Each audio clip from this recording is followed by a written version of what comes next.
Welcome to the Knowledge Base Ninjas podcast,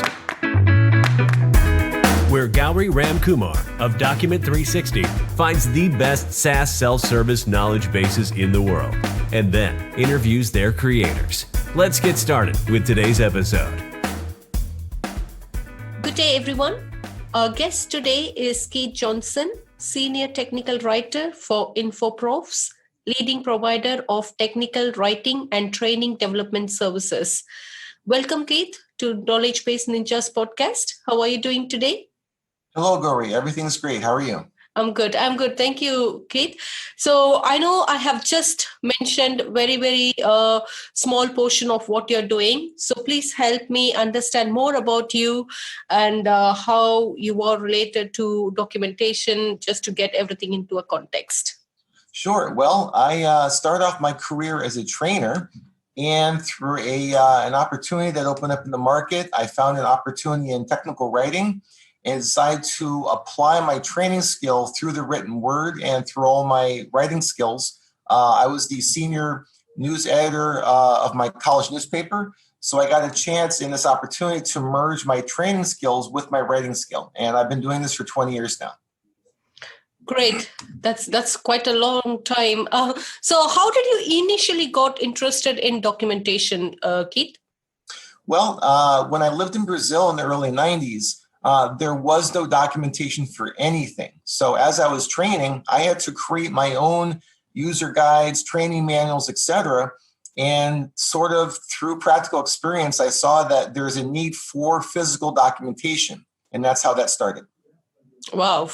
So it's all coming from your own pain points and the need arised in your job. Absolutely. And of course, in IT, in any technical field, there's a lot of technical information and it's virtually impossible to remember everything.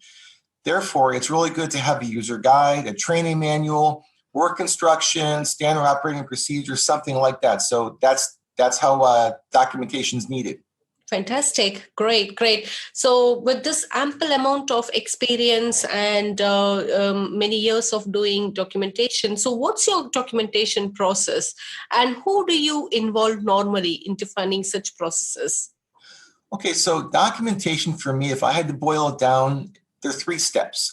The first thing is you have to define the deliverable. It could be a manual, it could be a process, diagram, whatever it is, you need to size it and scope it. Otherwise, you'll revisit that and never get out of the starting gate. So you need to define that first. And once that's defined, you can do, it's called due diligence, where you research, meet with subject matter experts, test the system yourself, and then finally you can sit down and write. So writing actually is the last step. So you need to scope out what you're going to do, meet with the right people, get the right information, and then you can sit down and write your manual. Fantastic. So what you're trying to say is you first need to kind of put a blueprint of what you're going to write and then start writing.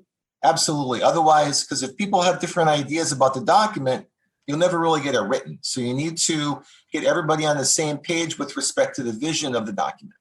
Fantastic. So while creating such a blueprint, what are the important factors you would consider to create the best documentation for your SaaS business? Right. So in creating the blueprint, what you're doing is you are optimizing your resources time-wise, information-wise. Remember that in the business world, it's a place of competition. So, for example, Microsoft, they need to get a manual out, say, in a month. They can't afford to get that manual out in 2 months because maybe a competitor will have something else out. So that's the importance of streamlining the whole process. And it's important to get as hard as I work as a tech writer, you need to have managers and executives also reinforcing, making that document a priority. Otherwise, it'll never get done. Fantastic. So I'm sure you worked in many organizations and written various levels of documentation with different details in it. So according to you, what role does the documentation play in your customer service or success strategy? Okay, this is just my personal conjecture here, but in the same way that you have a navigator with the pilot in the front of an airplane, the technical writer is the navigator for developers. So developers are working on many things, but if you have a good tech writer on the staff, there's always that need a document ready to go. Remember that in IT especially, there's a huge turnover of resources. People come and they come and go on a daily basis. But if you have that documentation in place, like on the web, on a server, accessible, that's going to expedite the development process. All right, great. So you are saying it's got a huge role to play. An absolutely huge role. And look, like I was saying before, the amount of information that we have to work with today is overwhelming on a daily basis. So having quality documentation there ready to go is invaluable. Fantastic. Rightly said, Keith. So again, this question, many people, many of my participant has struggled to answer straight away, but some of them have really given very good answer. Let me hear from you. So what kind of reduction in workload have you seen since introducing quality documentation? Sure. Okay. So the process of redaction or editing and review and iterations, if you will, it needs to be done. The ideal, let's say the ideal environment is with subject matter experts. So whoever is a player in that deliverable needs to be there for the documentation too. So the documentation can therefore not only be edited and improved, but it can also become a vehicle for testing the very software. So let's say documentation covers an installation of a software. So as you go through the documentation, you're seeing if that installation process actually works. So you're covering two things at the same time. You're verifying the viability of the document, its accuracy, and also the very process that's going to go live from, say, testing to production. And of course, you don't want production to fail. So that's your chance to get it right using the documentation. Okay, super. So again, how do you measure that the team has written a quality documentation? How do you measure the quality? Sure. Well, today, most things are in the Scrum Agile environment. And what you need to do is everything is done in iterations. So it's important, like I said, to size the scope. In the case of Agile, one software I've worked with, for example, is called Rally. And you can put the user stories into Rally, okay? So you can go through and edit and modify the user stories. Once again, it's important that everybody kind of spends a few minutes with the documentation because it's going to affect the code that they write, the process they're in charge of. So whoever is accountable has to be held accountable for something in the Scrum process. Documentation is a necessary part, and they can't get out of it because it's going to be in the documentation. So maybe there's something the technical writer doesn't know. That's where the SME comes in, and they have to actually put that in there. So everybody's connected. Very good. Very nice. So I'm not sure if you already answered this to me, but do you measure any or generate any organic search traffic from your knowledge base currently? Well, I have right now. I do not have a blog. I used to have a blog up on the web just for tech writing. I don't because I'm very busy with work. I do have a few books up on the web on Amazon. I have a book called 365 Technical Writing Tips, it's in both EPUB and paperback format worldwide. I've got a couple other books on writing. So right now, most of my online connection is through LinkedIn and my Amazon author page. Fantastic. So you write quite a lot of books as well, is it? Yes, I do a few books on the side. It's a way for me to affirm the knowledge that I have and to make them accessible to other people worldwide. Fantastic. So how are you managing your day-to-day job with all these book writing, publishing? Because I think more than writing, the review might take quite a long time as well, isn't it? Yeah. Okay, so this is, here's my insight into that. Book writing gives me a chance to affirm things. Or many times when you have a job, you're working with, let's say, 25 to 30, maybe 35% of your knowledge base. And writing a book allows you to revisit those of your knowledge base. So let's say a musician and you play with a jazz band, but you also play some blues. So you go home and you do a blues album. So that way you're strengthening your skills, even though they're not being used in that particular assignment at work. So work gives you a chance to obviously use your skill set, but not necessarily all of it. So writing books on the side gives me a chance to revisit the skills that I've had for many years and codify them in the form of a book and solidify that knowledge for myself, make them accessible for other people. Great.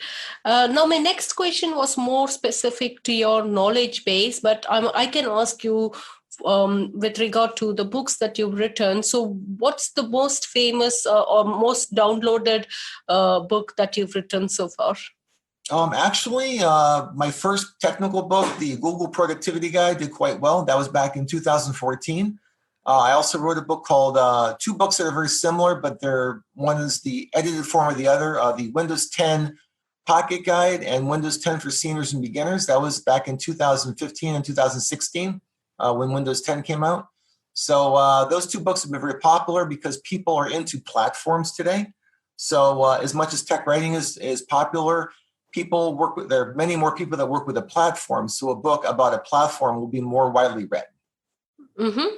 Fantastic. And I do remember you mentioning that you are planning to give some free copies to people who listen to the podcast. Can you talk a little bit about that, Keith? Yes, I gave you one of my books and you're free to distribute that freely. Yes. Fantastic. Thank you so much for that, Keith. And that clearly shows how passionate you are and how you want to spread this joy of writing documents and making it like a more focused role in any organization. Fantastic.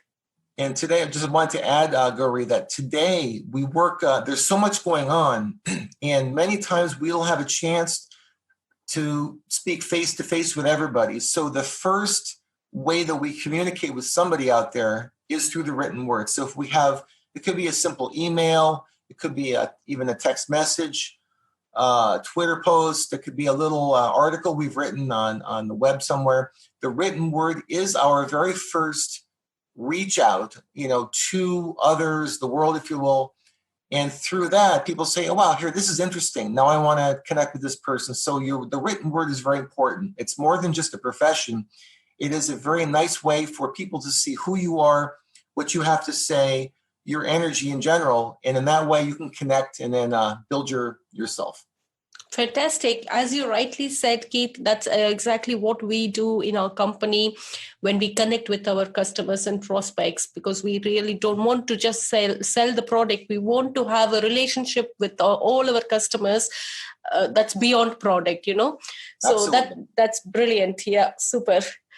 Great. So let's start with my rapid fire round questions as well. I'm very excited to get your answers for the 3 questions I have.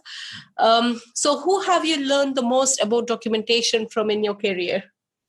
I would say, interestingly enough, different programmers. I've read the books of different programmers like Charles Petzold, who is a Microsoft developer.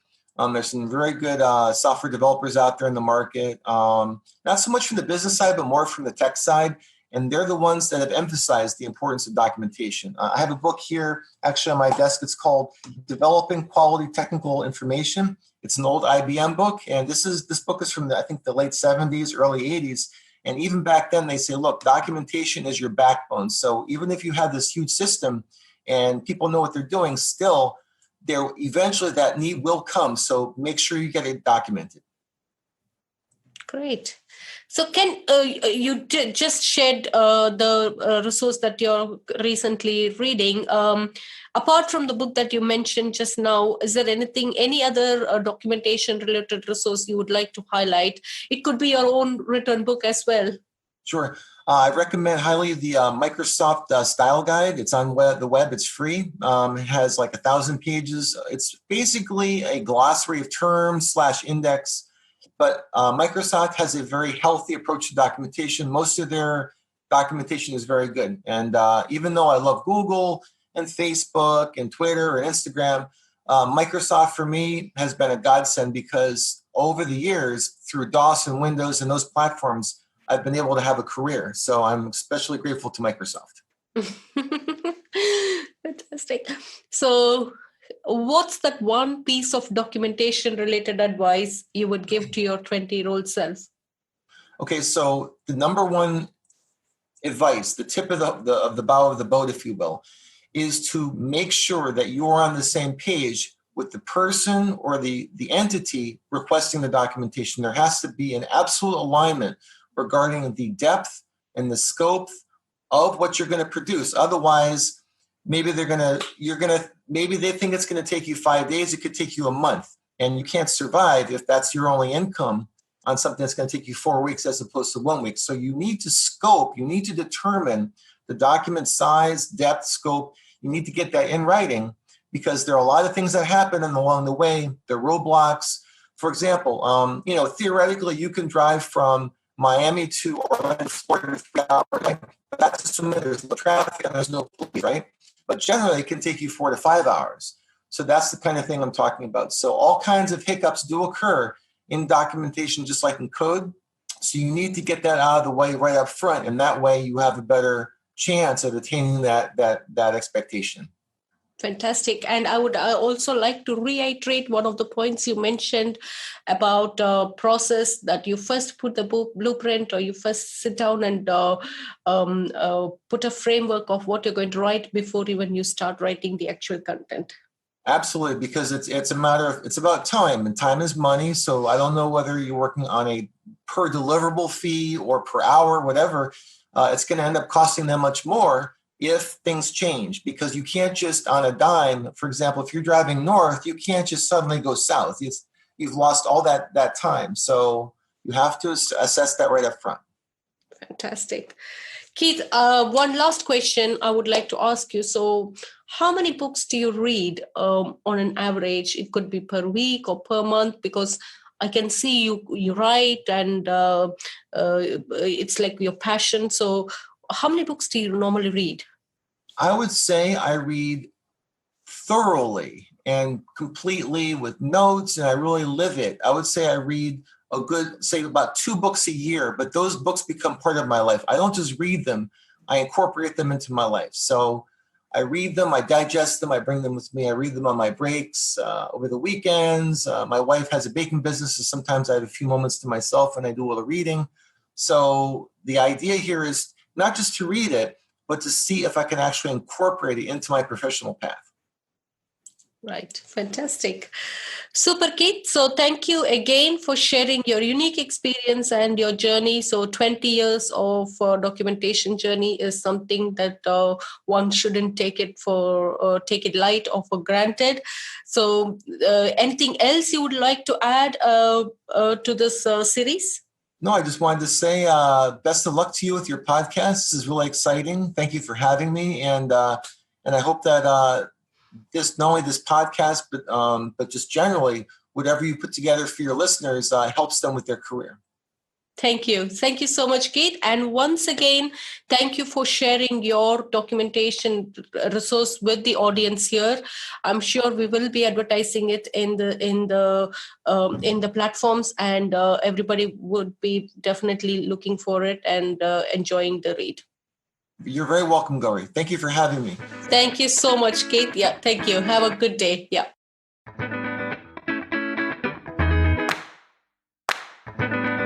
Thanks for listening to today's episode of the Knowledge Base Ninjas podcast.